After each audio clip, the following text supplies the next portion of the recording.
Bom, professor, primeiramente agradecer, né, a disponibilidade que o senhor teve de responder algumas perguntas nossas aqui. E uma primeira questão que eu teria é a seguinte: aqui no Brasil as Forças Armadas elas têm ganhado, né, já há alguns anos, um pouco de mais espaço, né, para sua utilização no âmbito interno, né, em operações de garantia da lei e da ordem. A gente teve a operação de pacificação dos morros no Rio de Janeiro, a gente tem o batalhão agora de garantia da lei e da ordem, que era provisório e agora ele é permanente, né? Então a gente vê que acaba ganhando mais espaço.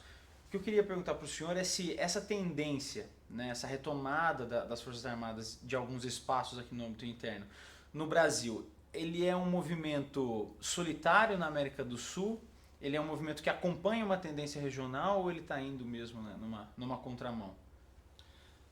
Bueno, yo creo que es un movimiento que se está dando en otros países también. Habría que hacer una diferenciación. Lo que hemos tenido muy notoriamente es la aplicación de Fuerzas Armadas al combate del narcotráfico en la región, especialmente hablamos de América del Sur, ¿verdad? Esto ha sido así en Colombia y posteriormente y continúa y siguió también en Perú, se produjo en Perú. Después viene un segundo plano de intervenciones que es como más moderado y más acotado, un uso menos frecuente tal vez, no permanente como es en aquellos casos.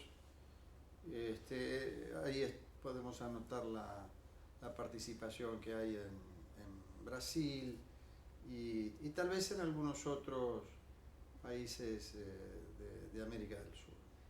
Y luego hay un lote de países no muy grande también, Argentina, Chile, Uruguay, en el que no hay participación, hay una postura más, digamos, clásica, ¿no?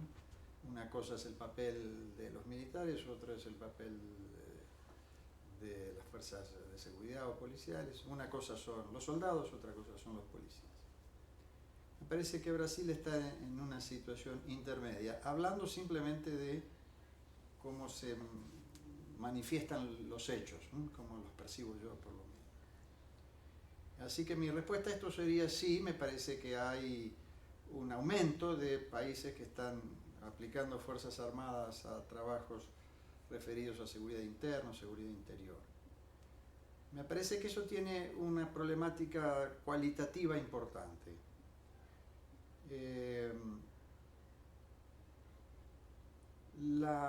Los militares están formados para la guerra, esto es una obviedad, pero hay que recordarlo. Razón por la cual se educan, se adiestran, se entrenan, hacen ejercitaciones y tienen incluso un despliegue territorial que sigue una lógica que no es la de el trabajo que habitualmente hacen los policías en relación con los poderes judiciales, con las intervenciones de jueces o de fiscales. Esto tiene sus problemas, porque al formarse para la guerra, los militares se entrenan para aplicar el mayor grado posible de letalidad en su acción. Y lo que requiere el trabajo en el plano interno es más bien la actitud policial. El policía está obligado a graduar el uso de la fuerza. Y trabaja además bajo la dependencia, en la mayoría de los casos, de jueces o fiscales, que son los que llevan las investigaciones judiciales, los que dicen hay que trabajar aquí o hacer esto, otro o aquello. Entonces, la cuestión debería poder resolverse por la vía de si es necesario intervenir con más fuerza, decidir si se militariza la policía o a la inversa, si se policializa a los militares. El hecho de que policías y soldados utilicen armamento no quiere decir que estén en condiciones de hacer lo mismo. Si uno mandara policías a hacer la guerra, fracasaría, y probablemente si manda así nomás a los soldados a hacer de policías, también va a fracasar. A mí me parece que estos son los límites del problema, que se puede trabajar sobre ellos y que se pueden legislar en caso de que sea necesario o cambiar legislación. Lo que tiene que quedar claro, me parece, es que si uno manda sin mediaciones tanto a unos como a otros a hacer lo que hace cada uno, probablemente la cosa no funcione bien. E o senhor vê que existe algum tipo de diálogo sobre o papel das Forças Armadas e a utilização das Forças Armadas sendo levado, né, dentro do Conselho de Defesa sul-americano, ou esse é um espaço onde não cabe pensar a utilização das Forças Armadas? Bueno, yo diría que es un espacio en el que por definición no hay ninguna previsión de utilización de Fuerzas Armadas en el plano que no sea el de la defensa. O sea, no está prevista la utilización de Fuerzas Armadas en el plano interno, en seguridad pública, seguridad interior, como la querramos llamar. Solamente se habla especialmente en el documento constitutivo, no recuerdo su nombre, pero digamos lo que sería el documento base de la conformación del Consejo Suramericano de Defensa, que sería el organismo a través del cual se expresa la posición de UNASUR en este sentido, solo contempla la utilización de Fuerzas Armadas para la defensa nacional, la creación de una identidad común para la defensa nacional exclusivamente, de manera que no hay ninguna referencia particular a la utilización de Fuerzas Armadas en el plano interior. Yo encuentro que hay ahí una pequeña discordancia entre las palabras y los hechos, ¿no? Tampoco es definitivo lo del Consejo de Defensa Suramericano, en el sentido de que habla de esto que acabo de decir, la construcción de una identidad en defensa común, o el aporte que una identidad de defensa en común puede proporcionar al proceso de integración.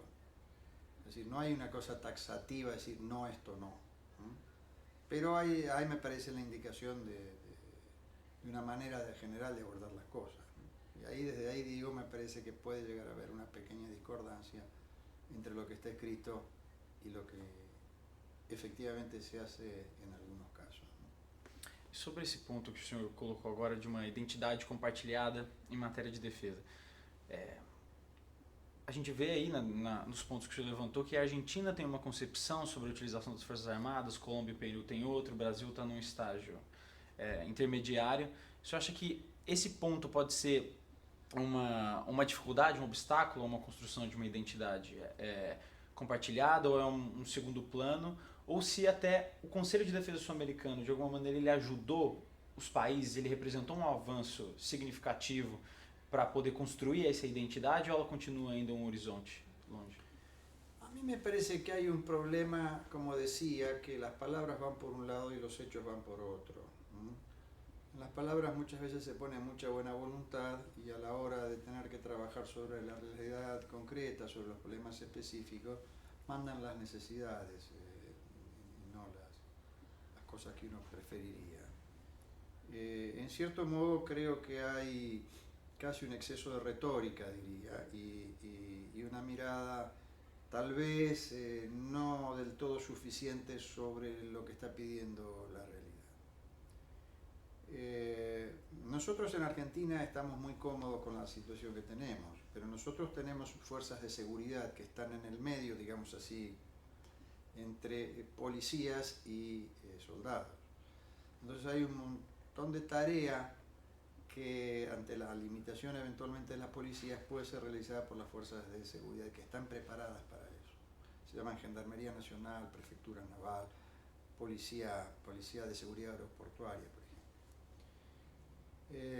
En ausencia de esas instituciones intermedias, llamémosle,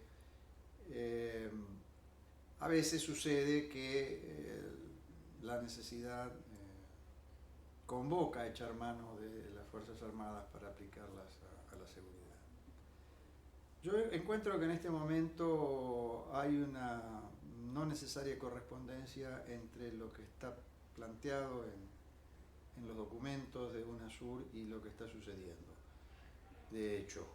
Y me parece que no es bueno, que cuando estas cosas suceden hay que recolocar, yo digo, despejar la retórica, ¿no? A ver de qué estamos hablando, cómo lo hablamos.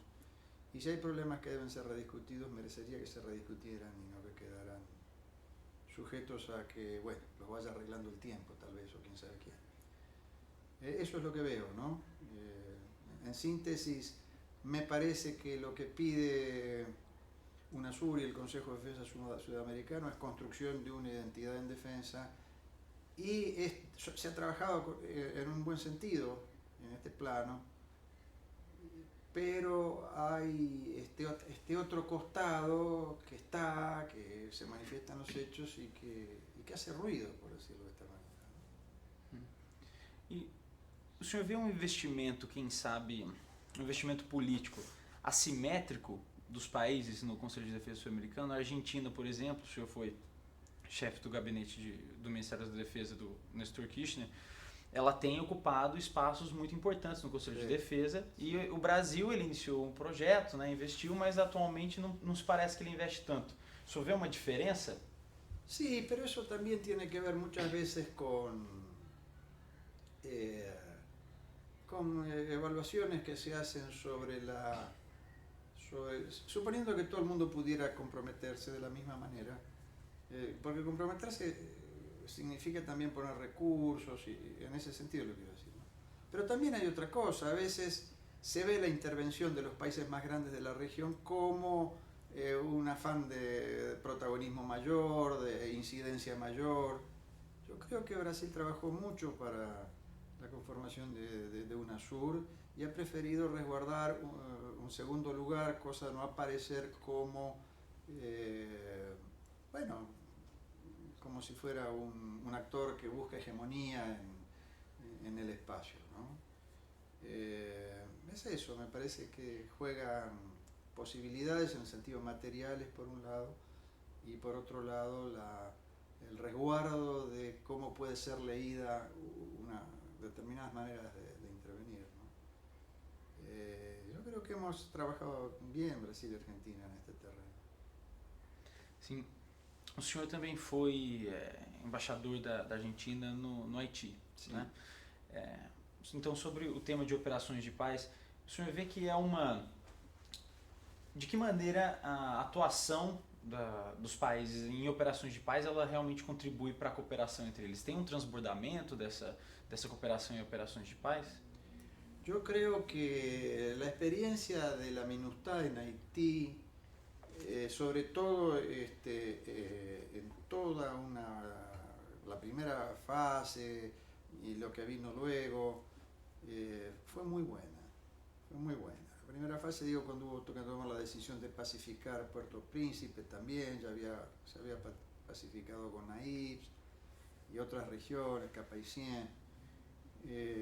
Restó durante algún tiempo la ciudad capital, ¿no? La capital de Haití, que finalmente se tomó la decisión de operar luego de las elecciones que colocaron a un presidente legítimamente investido de la facultad de pedir que eso suceda. Es decir, que fue el gobierno electo, ya en funciones, el que solicitó a Naciones Unidas, o al representante de Naciones Unidas en Haití,